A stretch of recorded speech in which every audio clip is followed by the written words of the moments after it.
Hello साथियों, स्वागत है आप सभी का हमारे यूट्यूब चैनल पर। तो कैसे हो आप लोग दोस्तों? ये क्लास है बीएड फर्स्ट ईयर के पेपर सेकंड की, जिसमें आज हम जानेंगे संवेगों का प्रशिक्षण या ट्रेनिंग ऑफ इमोशंस के बारे में। तो आप सभी लोग इस वीडियो में एंड तक बने रहिएगा। आपको अगर ये वीडियो पसंद आएगी तो लाइक शेयर करना, और चैनल पर नए हो तो चैनल को सब्सक्राइब भी करना। तो चलिए क्लास को स्टार्ट करते हैं, जानेंगे संवेगों के प्रशिक्षण के बारे में। देखिए, ट्रेनिंग ऑफ इमोशंस क्या है? हमारा जो इमोशंस है हमारे अंदर, जैसे क्रोध है, भय है, गुस्सा है या प्रेम है, इन्हीं को ट्रेन करना ही क्या है ट्रेनिंग ऑफ इमोशंस है। बड़ा ही सिंपल सा है। देखिएगा, यहाँ पर लिखा गया है कि बालकों को संवेगों का प्रशिक्षण देने से तात्पर्य उनमें उचित समय पर संवेगों को जागृत करने और उन्हें अनुचित संवेगों पर नियंत्रण करने की ओर प्रवृत्त करने से होता है। यानी कि हमें कब अपने संवेग को कहाँ पर व्यक्त करना है और किस संवेग पर, या कब अपने गुस्से पर, अपने प्रेम पर कब कंट्रोल करना है, ये सारी चीज़ें सीखना ही क्या है, संवेगों का प्रशिक्षण होता है। तो ये सभी कार्य कुछ विधियों के द्वारा बताए जा रहे हैं यहाँ पर। पहली जो विधि है वह है मर्गांतरीकरण, यानी कि रीडायरेक्शन का। देखिएगा, रीडायरेक्शन क्या है? तो संवेग का विकास आयु विशेष और वातावरण विशेष में होता है। संवेगों को कभी समाप्त नहीं किया जा सकता और करना भी नहीं चाहिए, क्योंकि इनके दमन से बालकों में मानसिक ग्रंथियां बन जाती हैं जो उनके विकास में बाधक होती हैं। तब आवश्यकता है इन्हें उचित दिशा में मोड़ने की। इसी को हम क्या कहते हैं? मर्गांतरीकरण कहते हैं। चाहे कोई भी व्यक्ति हो, बूढ़ा व्यक्ति हो या कोई बालक हो या कोई युवा हो, सबके अंदर संवेग पाए जाते हैं। तो उसे हमें, किसी के अंदर का संवेग है उसे ख़त्म नहीं करना है, बस उसे क्या करना है, उचित दिशा में या सही ढंग से सही दिशा में उसे मोड़ने की ज़रूरत होती है। तो इसे हम मर्गांतरीकरण कहते हैं।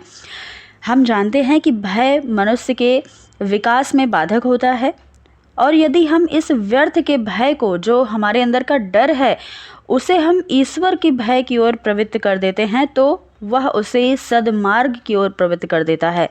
तो इस प्रकार मर्गांतरीकरण के द्वारा हम बालकों को सही दिशा में क्रियाशील कर सकते हैं। तो ये है मर्गांतरीकरण का ये एक विधि है। आगे देखिएगा, दूसरी विधि जो है शोधन की, यानी कि सब्लिमेशन। ये क्या है? तो मर्गांतरीकरण में संवेगों का प्राकृतिक रूप नहीं बदलता है, इसलिए परिस्थिति विशेष के हटते ही बालकों को पुनः अन्यथा क्रिया की ओर प्रवृत्त कर सकते हैं। इसलिए अब उनके शोधन पर बल दिया जाता है। शोधन वह प्रक्रिया है जिसके द्वारा संवेगों के प्राकृतिक रूप में ही परिवर्तन कर दिया जाता है। एक उदाहरण देखिएगा, जैसे काम के संवेग को लीजिए। हम जानते हैं कि मनुष्य को भोग की ओर प्रवृत्त करता है। अब हम यदि इसे सौंदर्य बोध अथवा साहित्य सृजन में बदल देते हैं तो बालक जो है वो भोग की तरफ जाने से बच जाएगा। तो यही क्या है? शोधन हो जाएगा। सत्कर्मों में वह प्रवृत्त हो जाएगा। महापुरुष अपने संवेगों का क्या करते हैं? शोधन करके वह महापुरुष बन जाते हैं। तो इसे हम शोधन कहेंगे, शोधन की प्रक्रिया। आगे देखिएगा, रेचन यानी कि कैथारसिस। ये क्या है? कैथारसिस तो मनोवैज्ञानिकों की दृष्टि से संवेगों का दमन बहुत हानिकारक होता है। कुछ परिस्थितियां ऐसी भी होती हैं जब ना तो संवेगों का मर्गांतरीकरण किया जा सकता है और ना ही शोधन ही किया जा सकता है। तो जब ये दोनों प्रक्रिया ना की जाए तो कौन सी प्रक्रिया की जा सकती है? रेचन की, यानी कि कैथारसिस की। मनोवैज्ञानिक ऐसे संवेगों का अन्य स्थितियों में प्रकाशन कर उनकी तीव्रता कम करने में विश्वास करते हैं।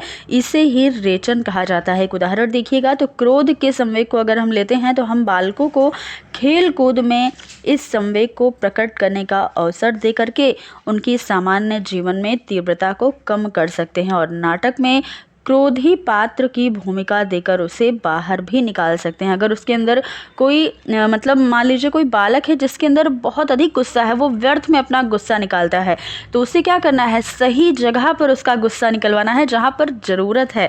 जैसे कि यहाँ पर क्या बताया गया कि नाटक में अगर कोई क्रोधी पात्र है, कोई क्रोधी व्यक्ति है, तो उसे नाटक में अगर उसका हिस्सा बना दिया जाए एक, तो वहाँ पर उसे भूमिका देकर उसके गुस्से को बाहर निकाला जा सकता है। तो इस तरीके से इसे हम रेचन कहते हैं, जहाँ पर उचित दिशा दी जाती है संवेगों को। आगे देखिएगा, तो यहाँ यह बात समझ लेनी चाहिए कि कभी यह कार्य मार्गांतरीकरण के द्वारा करना ठीक है, कभी शोधन के द्वारा और कभी रेचन के द्वारा। तो ये 3 प्रक्रिया जो है वो आपने देखी है कि कैसे हम इन 3 प्रक्रिया के द्वारा संवेगों को उचित दिशा प्रदान कर सकते हैं या उचित समय पर व्यक्त कर सकते हैं।